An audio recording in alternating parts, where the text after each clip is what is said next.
الحمد لله وحده والصلاة والسلام على من لا نبي بعده. اما بعد، السلام علیکم ورحمت الله وبرکاته.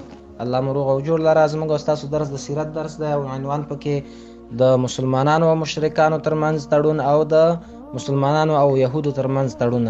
کله چې نبی کریم صلی الله علیه وسلم د انصارو او مهاجرو صحابه کرامو ترمنځ تړون وکړ په مدینه منوره کې، نو دا چې په مدینه منوره کې د مسلمانانو نه غیر یهود او مشرکان هم اوسېدل، نو په کار و چې دوی سره یو معاهده او یو تړون لاسلیک کړي ترڅو دغه تړون د لاندې یعنی کوم مادې او کوم قوانین چې وضع شوي په دې تړونونو کې د دغه قوانینو لاندې به مسلمانان، مشرکان او یهود په مدینه منوره کې ژوند کوي. ځکه دا ابتدایي وخت نو په کار و چې دوی سره ځان ته قوانین وضع کړی وی او یو بل سره په دغه ډول باندې زندگی کوله. نو نبی کریم صلی الله علیه وسلم د مسلمانانو او مشرکانو ترمنځ تړون لاسلیک کړ او په هغې کې دا مادې لیکل شوی وی چې اول دا چې مسلمانان که د هرې قبیلې نه او د هر جنس او هرې ډلې نه نو ټول سره یو امت دي او د نورو څخه جلا دي، د یهودو او مشرکانو نه جلا دي. دا رقم مسلمانان به د خپلو مړو دیت او د خپلو بندیانو خوشي کولو تاوان چې کوم یو دی په کوم پیسې لګېږي دا به خپله ټاکي او خپله به یې ورکوي. دریم دا چې د هر ظالم او د مفسد مخه به مسلمانان نیسي، اگر که خپل زامن هم مخه به نیسي. او بله دا چې کوم یهودان چې د مسلمانانو ملګري دي هغوی کولی شي چې یو بل سره مرسته وکړي، او که یو کم مؤمن بل مؤمن یا یو بل سره په قصدي ډول باندې ووژه نو دا به پرې قصاص کیږي. خو که د مقتول ورثې دې ته بخښنه وکړه او ویل چې نه قصاص کوو نو بیا به نه قصاص کیږي. بل دا چې هیڅ یو مؤمن ته روا نه ده چې هغه یو مفسد سره مرسته وکړي او هغه ته ځای ورکړي، ظالم ته ځای ورکړي، دا کار به نه کوي مؤمن. بله دا چې د هر شخړې او اختلاف او د هر یو جنجال فیصله کوونکی به الله او رسول ګرځوي. دا د مسلمانانو د مشرکانو ترمنځ تړون لاسلیک شو په دغه مادو باندې. بیا د دې تړون نه وروسته نبی کریم صلی الله علیه وسلم مسلمانانو ته یو څو خبرې وکړې چې د بخاري او مسلم او ترمذي په حدیثو کې راځي.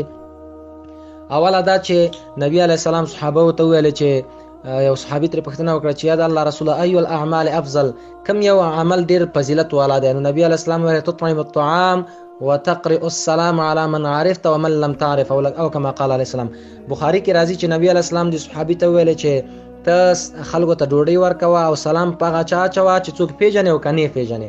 نو یو نصیحت دا رقم عبدالله بن سلام چې دا د یهودو عالم ما تاسو په تیرو درسونو کې ویلې، نو دا وایي چې لما قدم النبي صلی الله علیه وسلم المدینه ته، کله چې وایي نبی علیه السلام مدینې منورې ته راغی جئت زوی ورسکلاړم فلما تبینت وجهه، کله چې وایي ښکاره شو مخ د نبی علیه السلام یعنی مخ مې ورته ولید د نبی علیه السلام، نو عرفت انه لیس بوجه کذاب، نو زه په دې پوه شوم چې دا د دروغجن سړي مخ نه ده. نو وایي اوله خبره وایي د نبی علیه السلام څه وه؟ فقال اوله خبره چې نبی علیه السلام وایي کوله څه یې وکړه؟ وایي ویل تطعم الطعام، تاسو خلکو ته ډوډۍ ورکوئ، افشو السلام وتطعم الطعام، خلکو ته سلامونه اچوي، سلامونه رواج کوي د مسلمانانو په منځ کې، او یو بل ته ډوډۍ ورکوي. نبی علیه السلام ورته ویل او همدا رقم وصلوا الارحام، د مسلمانانو په منځ کې اړیکې ټینګې کوي، یو بل سره تاسې اړیکې ټینګې کوي، اړیکې مه قطع کوئ. او بل دا چې وصلوا باللیل والناس نیام، او هغه وخت کې د شپې منځونه وکړئ چې خلک ټول ویده وي یعنی د تهجد منځونه، نو تدخل الجنة بسلام، جنت ته به په سلامتیا باندې ننوځئ. د ترمذي او د مشکات شریف حدیث ده. همدا رقم نبی علیه السلام ویل چې المؤمن للمؤمن کالبنیان یشد بعضه بعضا، مؤمن د بل مؤمن دپاره داسې مثال لري نبی علیه السلام ویل لکه د بلډینګونو مثال، یو بلډینګ په واسطه باندې بل بلډینګ قوي کیږي او کلکیږي. او نور ډیر نبی علیه السلام نور ډیر نصیحتونه مسلمانانو ته د دې تړون نه وروسته وکړه. بله دا خبره ورته وکړه چې ولا تباغضوا ولا تحاسدوا ولا تدابروا، ای مسلمانانو تاسو یو بل سره بغض مه کوئ، یو بل سره حسد مه کوئ، یو بل دپاره پلانونه مه جوړوئ. نو وکونو عباد الله اخوانا، او شئ د الله تعالی بندگانو یو بل سره ورونه شئ. او بله خبره دا نبی علیه السلام وکړه چې لا يدخل الجنة، جنت ته هغه څوک نشي داخلېدلی. نبی علیه السلام وایي چې د ده څخه همسایه په ضرر کې وي، یعنې د ده نه همسایه په امن کې نه وي، دا سړی جنت ته نشي داخلېدلی. نور حدیثونه ډیر حدیثونه د کتاب والا نقل کړي دي، خو دا مې یو څو دانې درته ویلې. دا نصیحتونه نبي علیه السلام مسلمانانو ته وکړه.